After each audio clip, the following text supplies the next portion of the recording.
United States of America and the United States of Mexico share a common boundary almost 2,000 miles long, from the Pacific Ocean eastward to the Gulf of Mexico.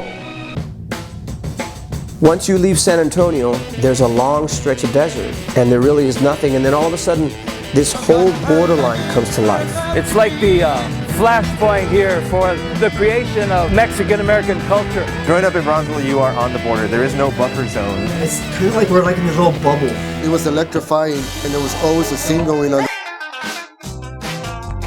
There were big bands. The Playboys of Edinburgh. Question mark and the Mysterious. The music was so vibrant, so alive. Hey, you want to get together tonight? Let's jam.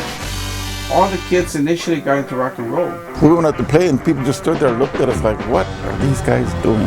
And here comes the hey, toca algo mexicano, toca algo español. There was a lot of rebellion during those times. We were protesting, all this discrimination. Since we couldn't take up arms, we were going to do rock and roll. Punk music was starting to come around.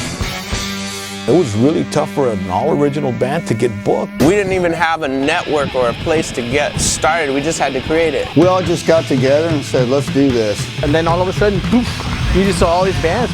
The venues that I know weren't even venues. It was empty office spaces or garages, VFW halls. It was like, oh, we don't have any mics. Like, does anybody have any mics? You got like 500, 1,000 people at your show? How do you do that? When you're all a bunch of outcasts, you just kind of like group together. I had never gone to a punk show, and I was just like, oh, this is awesome. Maybe we can have a bad punk rock scene. You just start a bad band, not a bad scene. It was just great to be amongst peers and brothers and sisters. It was this idea that you could get all of the bands together. Música original music. And so one day you might work with a country band, and the next day you might work with a death metal band. Your music can carry you beyond borders. Yeah, I could probably still sing all the songs today. I would do it all over again. Probably one of the best things I've ever done. One scene.